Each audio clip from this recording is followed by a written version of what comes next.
नेमळे येथील श्यामसुंदर मालवणकर यांच्या वाहन खरेदीसाठी घेतलेल्या कर्जावर 69 लाख रुपये बेकायदेशीर वसुली कारवाई नोटीस फायनान्स कंपनीने बजावल्याने त्याविरोधात महाराष्ट्र लोकाधिकार समितीच्या वतीने आज सावंतवाडी येथील कार्यालयासमोर धरणे निदर्शने आंदोलन छेडण्यात आले।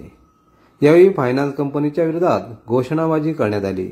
तसेच श्यामसुंदर मालवणकर यांच्यावर केलेली कारवाई बेकायदेशीर असून त्याची उत्तरे फायनान्स कंपनीच्या वरिष्ठ अधिकाऱ्यांनी द्यावी अशी मागणी महाराष्ट्र लोकाधिकार समितीच्या संस्थापक अध्यक्ष ॲडव्होकेट प्रसाद करंदीकर यांनी केली। जोपर्यंत न्याय मिळत नाही तोपर्यंत येथून हटणार नाही अशी आक्रमक भूमिका आंदोलनकर्त्यांनी घेतली। दरम्यान त्या फायनान्स कंपनीच्या व्यवस्थापकांनी आंदोलनकर्त्यांची भेट घेत जून 2025 पर्यंत यावर तोडगा काढण्यात येईल असे लेखी आश्वासन दिले। यानंतर हे आंदोलन स्थगित करण्यात आल्याची माहिती ॲडव्होकेट करंदीकर यांनी दिली। यावेळी महाराष्ट्र लोकाधिकार समिती संस्थापक अध्यक्ष ॲडव्होकेट प्रसाद करंदीकर, कार्याध्यक्ष योगेश वाघमारे, सिंधुदुर्ग जिल्हाध्यक्ष दीपक कुडाळकर, रत्नागिरी जिल्हाध्यक्ष मंगेश शिंदे, कोल्हापूर जिल्हाध्यक्ष नंदकुमार लोकरे, जिल्हा संघटक राजेश माने, जिल्हा उपसंघटक संजय पवार, जिल्हा सचिव योगिता राणे, उपाध्यक्ष कणकवली समीर आचरेकर, सचिव कमलेश चव्हाण, जिल्हा उपाध्यक्ष विवेक नाईक, महिला संघटक कोमल केसकर, महासचिव साधिका डोगरकर, महिला उपसंघटक वैष्णवी गोयेकर, स्वाती तरोडेकर, पूजा आचरेकर, रश्मी दाभोलकर, अण्णा खवल, राजू कासकर आदी उपस्थित होते। श्रीराम फायनान्सचं करायचं काय? गली गली में शोर है, श्रीराम फायनान्स चोर है। गली गली में शोर है, श्रीराम फायनान्स चोर है। नाव बदला, श्रीराम फायनान्सचं नाव बदला, नाव बदला, नाव बदला, श्रीराम फायनान्सचं नाव बदला। अरे श्रीराम फायनान्सचं नाव काय ठेवायचं? रावण फायनान्स नाव ठेवायचं। श्रीराम फायनान्सचं नाव काय ठेवायचं? रावण फायनान्स नाव ठेवायचं। श्रीराम फायनान्सचं नाव काय ठेवायचं? रावण फायनान्स नाव ठेवायचं। एक वडा दोन पाव, श्रीराम फायनान्स एक वडा दोन पाव, एक वडा दोन पाव, श्रीराम फायनान्स भाड खाऊ। श्रीराम फायनान्सचं करायचं काय? श्रीराम फायनान्सचं करायचं काय? करणाऱ्यांचं करायचं काय? एक वडा दोन पाव, एक वडा दोन पाव, दोन पाव, एक वडा दोन पाव, गली गली में शोर है, श्रीराम फायनान्स चोर है। गली गली में शोर है, श्रीराम फायनान्स चोर है। गली गली में शोर है, श्रीराम फायनान्स चोर है। एक वडा दोन पाव, श्रीराम फायनान्स भाड खाऊ। घाबरू नका अन्यायाला, आम्ही लढू न्यायाला। घाबरू नका अन्यायाला, आम्ही लढू न्यायाला। छत्रपती शिवाजी महाराज की जय, जय भवानी, जय शिवाजी। एसटीच्या रूम मध्ये बसून सर्वसामान्य लोकांचं शोषण करणाऱ्या अधिकाऱ्याचं करायचं काय? अरे गली गली में शोर है, गली गली में शोर है। एसटीच्या रूम मध्ये बसून सर्वसामान्य लोकांचं शोषण करणाऱ्या अधिकाऱ्यांचं करायचं काय? नाव रामाचे, कर्म रावणाचे, नाव रामाचे, कर्म रावणाचे। हे नाव बदललंच पाहिजे, बदललंच पाहिजे, बदललंच पाहिजे। श्यामसुंदर मालवणकर यांनी श्रीराम फायनान्सच्या माध्यमातून श्रीराम फायनान्सने त्यांना 11,90,000चे कर्ज दिले ओढलेल्या ट्रकावर। आणि तो ट्रक ज्या मालवणकरांनी घेतला होता त्या मालवणकर रोजगारासाठी तो ट्रक कुठल्या तरी कंपनीला लावणार होते। ज्या अर्थी तो ट्रक श्रीराम फायनान्सने फायनान्स करून ओढलेला ट्रक जर त्यांना दिलेला आहे तर तो ट्रक आरसी बुकवर त्यांच्या नावावर काढला पाहिजे होता। अधिकचे 25,000 रुपये घेऊन सुद्धा त्यांनी ते केलं नाही। त्यामुळे श्यामसुंदर मालवणकर यांनी ज्या कंपनीबरोबर कॉन्ट्रॅक्ट करणार होते रोजगारासाठी ते त्यांचे कॉन्ट्रॅक्ट होऊ शकले नाही। सबब या सगळ्या गोष्टीमुळे तो व्यक्ती खूप टेन्शनमध्ये गेला। 2015 मध्ये श्रीराम फायनान्सने स्वतः दिलेला ट्रक पुन्हा घेऊन गेले आणि आज ते घेऊन गेल्यानंतर तो ट्रक त्याचा लिलाव केला बाहेरच्या बाहेर 3.5 लाखामध्ये. याची कल्पना संबंधित व्यक्तीला देणं गरजेचं होतं. त्यांनी आपल्या माध्यमातून तो ट्रक कदाचित अधिक किमतीला घालवला असता ऋणातून मुक्त होण्यासाठी. पण श्रीराम फायनान्सने स्वतःच्या फायद्यासाठी तो ट्रक फक्त 3.5 लाखामध्ये लिलाव केला आणि आज कायद्याचा गैरवापर करत एकूण 70 लाख रुपये भरण्याची मागणी करत आहे. एकूण 70 लाख त्या माणसाने कुठून भरायचे? पूर्ण घरदार विकून पण तो माणूस हे पैसे उभे करू शकत नाही. अशा वेळी या माणसाने आत्महत्या करायची काय? त्याच्या परिवाराने करायचं काय? आज कर्जापोटीच्या का आत्महत्या होतात वेगवेगळ्या ठिकाणी सिंधुदुर्ग जिल्ह्यामध्ये. पण हे असंच व्हायला पाहिजे का? आज सिंधुदुर्ग जिल्हा पर्यटन जिल्हा म्हणून ओळखला जातो, तो कर्जाखाली दबलेल्या लोकांनी आत्महत्या करतात यासाठी ओळखला गेला पाहिजे का? ह्या धोरणांना रोखणार कोण? यांना जाब विचारणार कोण? आज अशी बरीचशी प्रकरणं आज या जनसमुदायामध्ये श्रीराम फायनान्सच्या माध्यमातून त्रासलेल्या, गांजवलेल्या, रंगलेल्या असे बरेच लोक उपस्थित आहेत ज्यांच्यावर अन्याय झालेले आहेत. श्रीराम फायनान्स या पद्धतीने आपलं काम करते आहे. त्यांची दादागिरी, गुंडगिरी, संबंधित व्यक्तीच्या घरी जाणे, गाडी घेऊन जाणे. आता तर एक प्रकार असा कामी आलेला आहे, तो व्यक्ती आपल्याकडे आहे, त्या व्यक्तीने 2 व्हीलर गाडी शोरूम मध्ये घेतल्यानंतर 15-20 दिवसाच्या आत गाडी डिफॉल्ट निघाली, तो शोरूमचा विषय. पण 1 महिन्याचा हप्ता थकीत व्हायच्या अगोदर या श्रीराम फायनान्सच्या वसुली अधिकाऱ्याने त्याची गाडी ओढून घेऊन गेलेली आहे. म्हणजे रावण ज्या पद्धतीने सीतेचे हरण करतो तो निदान ठरवून तरी होता.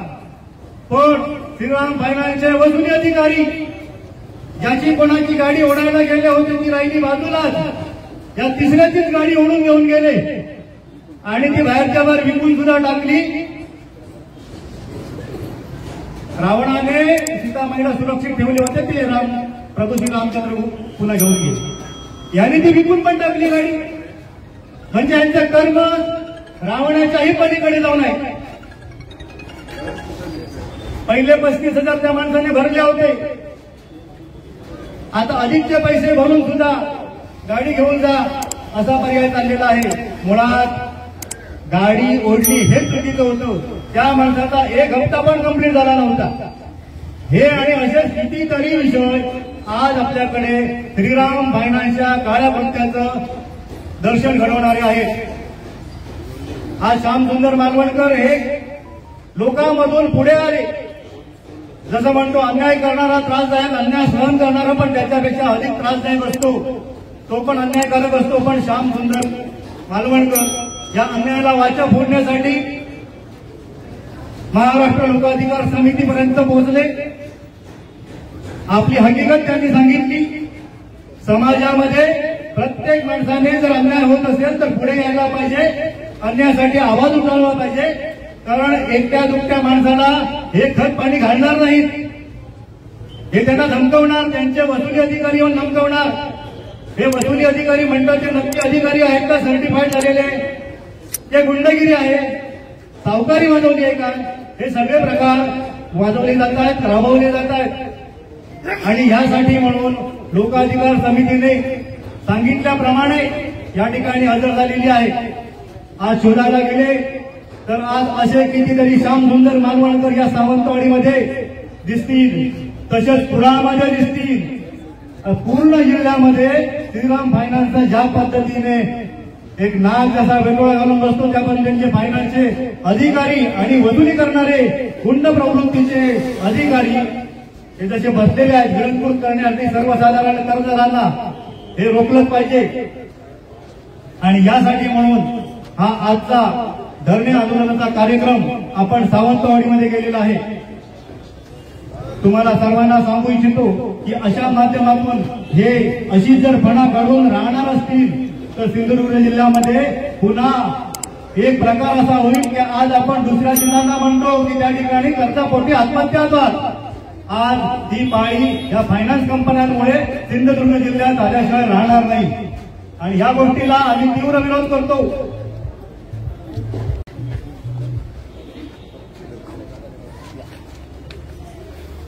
मायक्रो फायनान्स सुद्धा आपल्या राज्यामध्ये भरपूर प्रमाणात वाढलेला आहे. कारण महिलांमध्ये, कारण आता जसं श्रीराम फायनान्सचा मुद्दा समोर आला तसंच मायक्रो फायनान्सचा सुद्धा मुद्दा समोर येणं गरजेचं आहे. कारण त्याची जास्त चर्चा ही महिलांमध्ये होते आणि महिलांना जास्त ओढलं जातं त्यामध्ये. त्याच्यामुळे मायक्रो फायनान्समध्ये सुद्धा असे अतिरिक्त वसुली केली जाते. कारण इथून जी वसुली करायला पाहिजे त्याच्यापेक्षाही जास्त वसुली करून घेतली जाते. पण त्याच्यावर कानडोळा केला जातो आणि महिलांना त्याच्याबद्दल काहीच माहिती नसतं. कारण त्याच्यामध्ये त्यांचं ज्ञान खूप कमी पडतं. कारण लवकरात लवकर लोन मिळावं यासाठी महिला जात असतात प्रत्येक मायक्रो फायनान्सकडे आणि त्याचाच गैरफायदा मायक्रो फायनान्स घेतं. पण ह्या मायक्रो फायनान्स वाल्यांना सुद्धा आपण आळा घालणं गरजेचं आहे आणि याची दखल सुद्धा प्रशासनाने घेतली पाहिजे. जशी आज आम्ही श्रीराम फायनान्स बद्दल घेतोय तशीच मायक्रो फायनान्स बद्दल सुद्धा दखल प्रशासनाने घेऊन त्याच्यावर कारवाई करावी. आणि आम्ही लोकाधिकार समिती नेहमीच आम्ही त्यासाठी सज्ज राहणार आहोत. जे अधिकारी आहेत, वसुली अधिकारी, हे गुंडगिरीने ज्या प्रकारे वसुली करतायत हे चुकीचं आहे. आणि असं जर कुठे घडताना महाराष्ट्र लोकाधिकार समितीच्या निदर्शनास आलं तर त्यावेळी त्या रस्त्यावरती सुद्धा या वसुली अधिकाऱ्यांना आम्ही जसंच तसं उत्तर देऊ.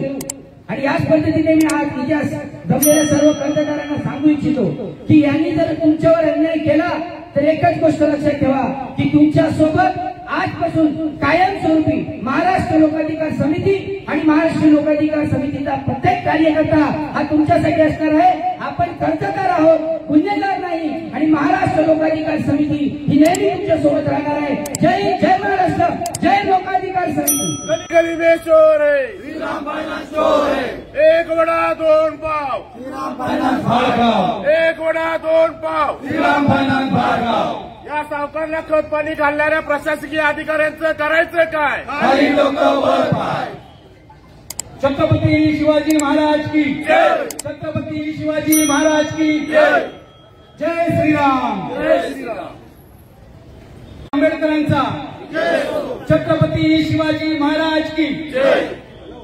आज सावंतवाडीमधील श्यामसुंदर मालवणकर यांच्याबाबत श्रीराम फायनान्सने केलेला अन्याय आणि अत्याचार हा शासनाच्या, समाजाच्या, प्रशासनाच्या आणि श्रीराम फायनान्सच्या समजेल अशा भाषेमध्ये आम्ही कानावर घालण्यासाठी आज उपस्थित आहोत. आज श्रीराम फायनान्सला पहिली वॉर्निंग म्हणून आम्ही मोजक्या लोक आलेलो आहोत आणि मोजक्या लोकांच्या उपस्थितीत थोडं सौम्य भाषेमध्ये आम्ही विनंती करतोय की आजपर्यंत श्रीराम फायनान्सकडून चाललेले जे गैरप्रकार आहेत, वसुलीच्या नावाखाली गुंडशाही जी चाललेली आहे ती यानंतर लोकाधिकार समिती जिल्ह्यात नव्हे महाराष्ट्रात कुठेही चालू देणार नाही. मालवणकरची जर व्यथा बघितली तर अन्याय करणारे असले आनंद श्रीराम फायनान्स मिळवतंय का असा एक प्रश्न पडल्याशिवाय राहणार नाही. श्रीराम फायनान्सच्या बंद झाला 2013 साली त्या मालवणकरला गाडी दिली होती. मालवणकरला दिलेली गाडी त्याच्या नावावर केली नाही आणि 15 साली श्रीराम फायनान्सची गाडी 15 साली श्रीराम फायनान्सने गाडी त्याची उचलून नेली. कायद्याची भाषा सांगणारे मला कायद्याने उत्तर देऊ शकतील काय हा माझा प्रश्न आहे. ज्या वेळेला पहिल्या मार्काची गाडी उचलून तुम्ही आणली होती आणि मालवणकरला दिली होती ही कायद्याने प्रक्रिया पूर्ण करून आणली होती का? मालवणकरकडून गाडी आणली, ती गाडी परस्पर आणली, ती कुठच्या आदेशाने आणली होती याचं उत्तर तुम्ही देणार आहे का?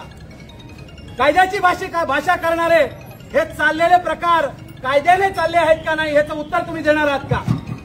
आणि हे जर उत्तर तुमच्याजवळ नसतील तर तो गुंड आणि बेकायदेशीर वसुली करता हे मान्य करावं लागेल. 4 दिवसापूर्वीची भाषा तुमची होती, आम्ही कायदेशीर प्रक्रिया पूर्ण करतो. पण आज मी सर्वांसमक्ष सांगतोय, अशा बेकायदेशीर तुमच्या कृतीला खत पाणी घालणारा जो ऑर्बिट्रेटर असेल, यानंतरच्या कालावधीत त्या ऑर्बिट्रेटरच्या तोंडाला सुद्धा शेण लावल्याशिवाय आम्ही राहणार नाही, हे सुद्धा तुमच्या समोर सांगतो. कागदाने काही रंगवा आणि गोरगरीब जनतेची गाड्या ओढून न्या. कागद काही रंगवा आणि डोळ्याला पट्टी बांधून न्यायालयामध्ये केसेस दाखल करा. हे बेकायदेशीर कृत्य आहे, हे यानंतर थांबलं पाहिजे. कायद्याने तुम्ही जर सांगत असाल तर कायद्याचं आम्ही सदैव स्वागत केलेलं आहे, पण तुमचं एकही कृत्य कायद्याने नाही. कायमस्वरूपी बेकायदेशीर कारवाया तुम्ही करत असता. त्याचं एक उत्तम आणि जिवंत उदाहरण, कोणाची तयारी असेल तर समोर येऊन स्वीकारा. सिंधुदुर्ग जिल्ह्यातील मालवण शाखेतून फायनान्स केलेली गाडी 4-6 दिवसापूर्वी जत येथे गेली होती आणि जतमध्ये तुमच्या वसुली करणाऱ्या गुंडांनी ती गाडी अडवली आणि गाडी सोडवण्यासाठी 10,000 रुपये स्वतःच्या बायकोच्या खात्यावर घेतले. याचे पुरावे आहेत माझ्याजवळ. जर कोणाची कायदेशीर प्रक्रियेने करतो असं म्हणण्याची तयारी असेल तर माझ्याकडून हे स्वीकारायची तयारी ठेवा. आणि जर हे बेकायदेशीर असेल तर त्या माणसाचं आणि असं चुकीचं काम करणाऱ्याचं तुम्ही काय करणार आहे हे पण सांगणं आज गरजेचं आहे. आणि जोपर्यंत ह्या प्रश्नाची उत्तरं मिळत नाहीत तोपर्यंत आम्ही तुमच्या दारातून हलणार नाही. मालवणकरचं काय करणार हे पण सांगणं गरजेचं आहे.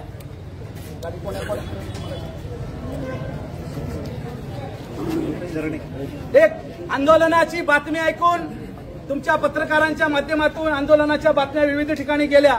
त्यातून एक अचानक रुपेश धरणे म्हणून व्यक्ती आली. त्याची सुद्धा गाडी अशीच 2 वर्षापूर्वी तुम्ही घेऊन गेले 2 व्हीलर. आज तो पैसे भरायला तयार आहे, मला माझी गाडी द्या. ती गाडी काय तुमच्या जवळ नाही, कारण ती परस्पर विकून मोकळे झालेला आहात, असा त्यांचा आरोप आहे. यात जर तथ्य असेल तर तुम्ही यांची व्यवस्था वेळीच करणं गरजेचं आहे. आणि यात जर तथ्य नसेल तर असे संबंधित अधिकारी, संबंधित एजन्सी तुमच्या ज्या कोण नेमलेल्या आहेत त्याची जबाबदारी सुद्धा तुम्हाला घ्यावी लागेल आणि त्याची कारवाई करावी लागेल. आणि जर यानंतर तुमच्याकडून अशा बेकायदेशीर काम करणाऱ्या तुमच्या एजन्सीजवर, तुमच्या वसुली अधिकाऱ्यांवर, तुमच्या गुंड प्रवृत्तीचे वाटेत गाड्या अडवून थांबवून गाड्या काढून घेणाऱ्यांच्यावर जर कारवाई केली नाही तर नाईलाजाने आज खाली थांबलोय. यानंतर आम्हाला वरती यावं लागेल आणि ती पाळी कुणी आणायला द्यायची नाही. प्रोटेक्शनची भाषा करणाऱ्यांनो 10 वर्षापूर्वी याच ठिकाणी पांद्यामध्ये, आता खानसर गटले आपल्याला, त्या आंदोलनाची बातमी ऐकून आले होते. 10 वर्षापूर्वी अशीच बेकायदेशीर वसुली करणारी बांदा नगर अर्बनला आम्ही सुद्धा काय आहोत, संघटना काय याची जाणीव आम्ही करून दिलेली आहे. माझी एक तुम्हाला विनंती आहे की ती पाळी इथे आणण्याची आम्हाला, ती वेळ इथे आणण्याची आम्हाला पाळी आणू नका किंवा आमच्यावर वेळ आणू नका. तुम्ही वेळीच दक्षता घेऊन जर तुमच्या ह्या कृतींमधून सुधारणा झाली नाही तर नाईलाजाने तुम्हाला ऑफिसमध्ये बसण्याला द्यायला आम्हाला जमणार नाही. ऑफिसला बंद करावं लागेल. गोरगरीब जनतेवरती अन्याय करणारी आणि अशी बेकायदेशीर सावकारी पद्धतीची कारवाया करणाऱ्या या ज्या काही फायनान्स कंपन्या आहेत, असा या गुंडगिरी आम्ही जिल्ह्यामध्ये खपवून घेणार नाही. अशी जर गुंडगिरी सततची तुमची चालू राहिली तर याला वेळीच आळा घालावा लागेल. आज लोकशाहीचा पहिला मार्ग म्हणून आम्ही हा स्वीकारलेला आहे की सौम्य आणि साध्या भाषेत तुम्हाला समजून सांगणे, निवेदन देणे आणि त्या अनुषंगाने तुमच्यात परिवर्तन, तुमच्यात बदल होतात काय पाहणे, हा पहिली पायरी म्हणून आम्ही तुमच्यापर्यंत आलेलो आहोत. पण ही भाषा जर तुम्हाला कळली नाही तर लोकशाहीची आयुध आम्हाला सुद्धा माहिती आहेत. आम्हाला बाबासाहेब आंबेडकरांनी अधिकार दिलेले आहेत. यानंतर त्याच्यापेक्षा तीव्र आंदोलन आम्हाला करावं लागेल. आणि अशा वेळेला मी पोलीस प्रशासनाला सुद्धा सांगू इच्छितो की तुम्ही सुद्धा डोळ्यात तेल घालून या गोष्टीचा माहिती घेणं आवश्यक आहे. मी प्रादेशिक वाहतूक अधिकाऱ्यांना पण तुमच्या माध्यमातून सांगू इच्छितो की डोळ्यावर पट्टी बांधून ज्या कारवाया करतायत त्या सुद्धा डोळे उघडे ठेवून यानंतरच्या कालावधीत कारवाया करणं गरजेचं आहे. आणि आम्हाला आमच्याकडे तुमच्या सगळ्या याद्या, कच्चा चिठ्ठा जो म्हणतो तो आमच्या ताब्यात आहे. फक्त तुम्ही सांगाल त्या दिवशी उघडा करण्याची आमची तयारी आहे. चॅलेंज करायचं असेल तरी सुद्धा आमची तयारी आहे. तुम्ही चुकत नाही एवढं सांगा, नसेल तर आमचं जे काय आम्ही सांगतोय त्या कारवाया करायला भाग पडा. जे बेकायदेशीर काम करणारे गुंड प्रवृत्तीचे वसुली अधिकारी आहेत आपल्या जिल्ह्यामध्ये सुद्धा असे आहेत. तुमच्याकडे यादी नसेल तर यादी आम्ही देतो, तुमच्याकडे फोटो नसतील तर फोटो आम्ही देतो. वेळोवेळी लोकांच्या दारात, रस्त्यात कोणत्याही सक्षम न्यायालयाचा आदेश असल्याशिवाय गाड्या थांबवून ज्या घेतल्या जात आहेत ही कधी यानंतर आम्ही सहन करणार नाही. मी पुन्हा सांगतोय की आज आम्ही पहिल्या पहिली पायरी म्हणून सौम्य भाषेमध्ये आम्ही फक्त आमचा निषेध नोंदवतोय. आम्ही निषेध तुमच्यापर्यंत दर्शनी तुमच्या निदर्शनाला आणून देण्याचं काम करतोय. पण ह्या भाषेत जर आमचा निषेध तुम्हाला कळला नाही तर यानंतरची आम्हाला आमची भाषा बदलायला लागेल आणि ती वेळ तुम्ही येऊन देऊ नका. एवढंच मी सांगतो आणि थांबतो. जय हिंद, जय महाराष्ट्र. कणकवलीच्या शाखेमधून अशाच गाड्या ओढून परस्पर विकून टाकलेल्या आहेत. तेही लोक आले ऐकून, आपल्या तुमच्या बातम्या ऐकूनच आले.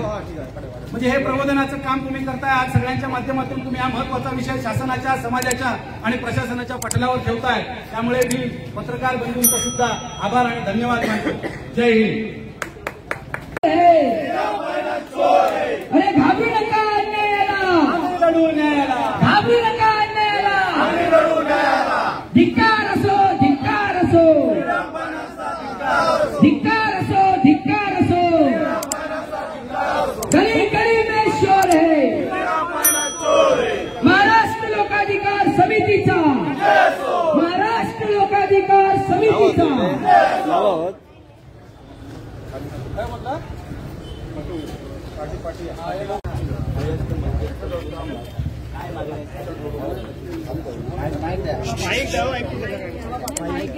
बोलणं कळलं पाहिजे, बोलणं कळलं पाहिजे.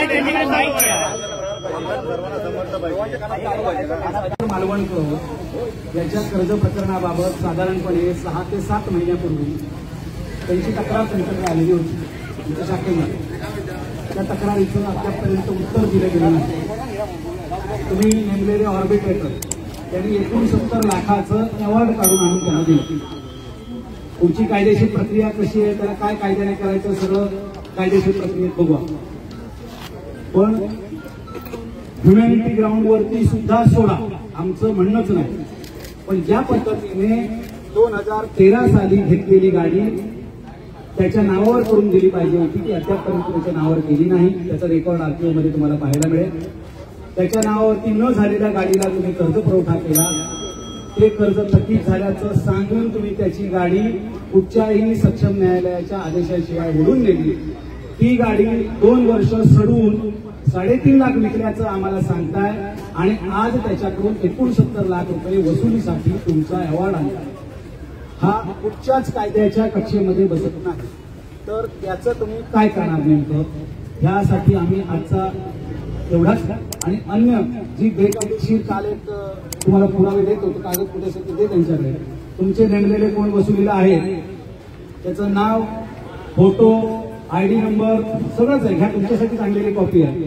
तर त्याने वाटेत एक गाडी अडवली आणि त्या गाडी परत देण्याचे म्हणजे वाटेत त्याने गाडी ताब्यात न घेण्याचे 10,000 रुपये बायकोच्या खात्यावर ट्रान्सफर करून घेतले.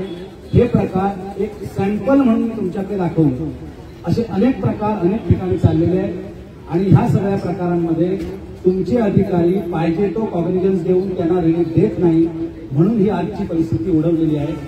तुमच्या जर वेळीच तुमच्या प्रशासनाने त्यांचं उत्तर त्यांना दिलं असतं, त्यांचं म्हणणं काय आहे ते बघून त्याच्यावरती तोडगा काढला असता तर आम्हाला इथे येऊन हे करण्याची किंवा आंदोलन करण्याची पाळी आली नसती.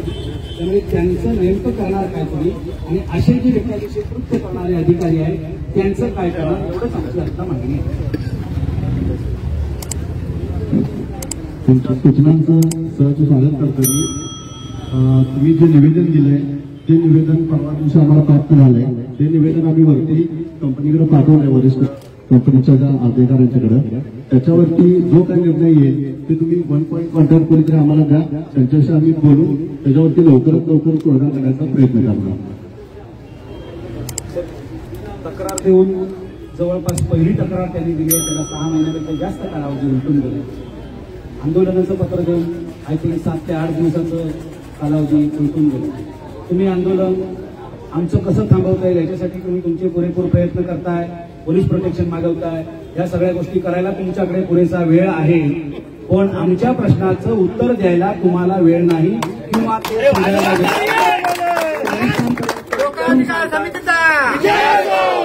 हे विचारून आम्हाला सांगताय. आम्हाला मान्य नाही कारण आम्ही ऍडव्हान्स मध्ये तुम्हाला इंटिमेट केलं. आम्हाला ठोस काहीतरी पाहिजे. हा विषय 2015चा आहे, त्यामुळे ह्या ब्रांचमध्ये सध्या काही डॉक्युमेंट अवेलेबल नाही आहे. त्याच्यासाठी थोडा वेळ तुम्ही द्यावा अशी आमची अपेक्षा आहे.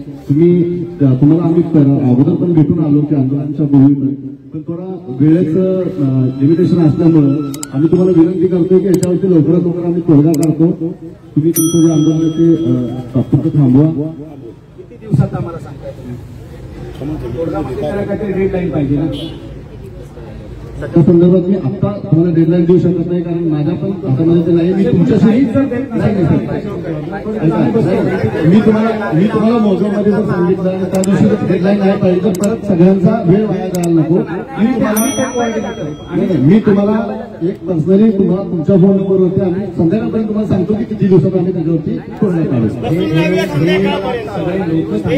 आम्हाला तुम्ही सांगा 15 दिवस लागतील, 1 महिना लागेल, 2 महिने लागतील, 6 महिने लागतील, काही असेल चालेल. मी एवढ्या मोकळ्या मनाने मी तुमच्याशी बोलतोय. मला 6 महिने सांगितले तरी चालतील, पण नसेल तर सांगा की ठीक आहे त्याचं कर्ज माफ झालं, पण काहीतरी डेडलाईन पाहिजे. तुम्ही संध्याकाळी सांगाल. आलेल्या सगळ्यांना कळणं गरजेचं आहे. उत्स्फूर्तपणाने आलेले लोक आहेत. आज सौजन्याने आम्ही त्या तुमच्या काही लोकांच्या विनंतीला मान देऊन लोक बोलवले नाही, पण मेसेज ऑलरेडी गेलेले होते. आलेले लोक एवढेच हे आम्ही सौजन्य ठेवतो. त्याला तरी किमान मोगम अशी तुम्ही उत्तर देऊ नका. आम्हाला डेडलाईन काहीतरी सांगा. 1 महिना, 2 महिने, 3 महिने, 6 महिने सुद्धा स्वीकारण्याची आमची तयारी आहे. हे मालवणकरसाठी. आणि हे जर बेकायदेशीर कृत्य आहे त्याचे पुरावे तुमच्याजवळ दिले, तुम्ही त्याचं काय करताय ते आता लगेच सांगा. हा जो विषय तो श्रीराम सिटीचा आहे त्याच्या संदर्भात माहिती घेऊन मी सांगतो तुम्हाला. ह्याच्यावर ठीक आहे. याच्या संदर्भात माहिती घेऊन मी तुम्हाला सांगेल. कारण कसं आहे, टू व्हीलर लोन वेगळं असतं, कार लोन वेगळं असतं, कमर्शियल व्हेकल वेगळं, ते डिपार्टमेंट वेगळं आहे. आमच्या इथे हो हे जे आहे हे आमचं ह्याचं लोन आहे, म्हणजे कमर्शियल व्हेकलचं लोन आहे. मालवणकरांचं जे आहे ते श्रीराम इक्विटीचं आहे. आता हे जे तुम्ही सांगता हे कार लोन मालवण शाखेचं आहे, आणि मगाशी जो विषय झाला टू व्हीलर हे वेगळं आहे. तर सगळ्या संदर्भात तुम्हाला उत्तर आम्ही देऊ. सावकाशी उत्तर द्या. फक्त 2च मुद्दे आहेत की मालवणकरांचं डेडलाईन आम्हाला सांगा. जी तुम्ही सांगाल ती डेडलाईन आम्ही स्वीकारायला तयार. आम्ही अजिबात त्याच्यात कंडिशन ठेवली नाही तुम्हाला. पण हे जे पुरावे दिले ते मालवण शाखेचं आहे, ताजं आहे आणि सरळ पैसे माहिती. त्याच्यावर कारवाई काय करणार ते आम्हाला सांगा. वैयक्तिक अकाउंटला घेतलेले पैसे, वैयक्तिक अकाउंटला पैसे घेतले ते एजन्सीचं तुम्ही काय करणार आहे, आणि वैयक्तिक गेलेले तर 10,000 रुपये तुम्ही काय करणार. प्रोव्हिजन काय असते एजन्सीचा? तो प्रतिष्ठित माणूस आहे. या फोरममध्ये डिस्कस करायला नको आपण. आम्ही तुम्हाला सांगते हा फक्त विषय जो आहे मालवणकरांचा, एजन्सीवरती कारवाई करणार का तुम्ही? डिस्कस व्हायला पाहिजे लोकांसमोर. ते सांगायला पाहिजे. ते सांगायला काय अनऑफिशियल आहे का? ट्रान्सफर बायकोच्या अकाउंटला ट्रान्सफर केलेले चार भिंतीत नको आहेत आम्हाला. बायकोच्या अकाउंटला ट्रान्सफर केलेले पैसे बघा. पुढे UPI ID दिलेला आहे. पुढे लास्ट पेज आहे. या केसमध्ये त्याच्यावरती आम्ही रजिस्टर नोटीस पाठवून त्याच्यावरती कारवाई लवकरात लवकर करून तुम्हाला त्याची प्रत देतो.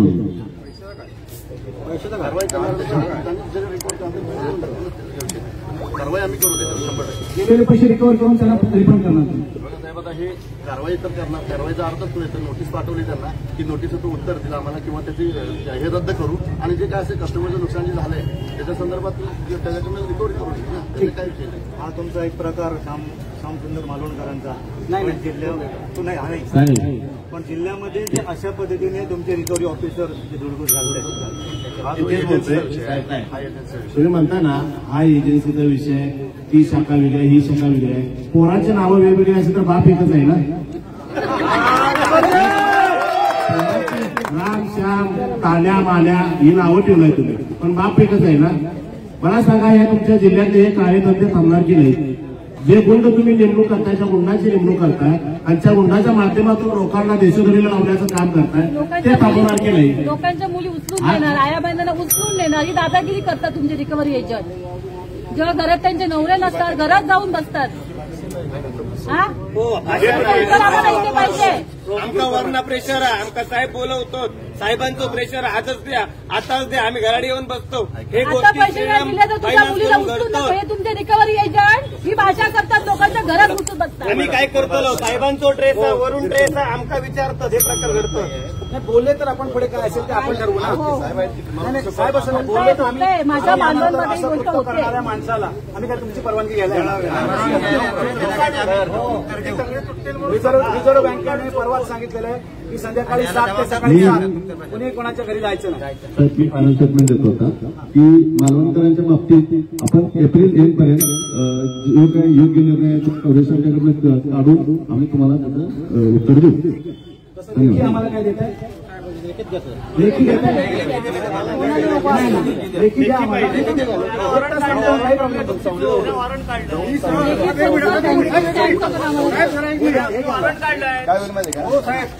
हो साहेब आणि काय वेळ कोण बोलून टाकी सामान्य जनतेतले हात मत किंवा हात लावला ऐकायला येत नाही कुठले मला वॉरंट काढलंय. आपण आंदोलनाला बसलोय शिस्तीत झालं पाहिजे. आवडतं म्हणून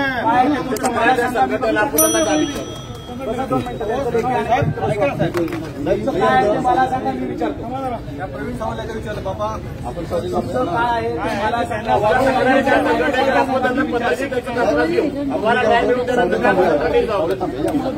असू दे ना 10 मिनिटं बसतो 10 मिनिटं बसतो आम्हाला काय गंभीर साहेब आगे बढ़ो, गंभीर साहेब आगे बढ़ो. महाराष्ट्र लोकविकास समितीचा जय भवानी.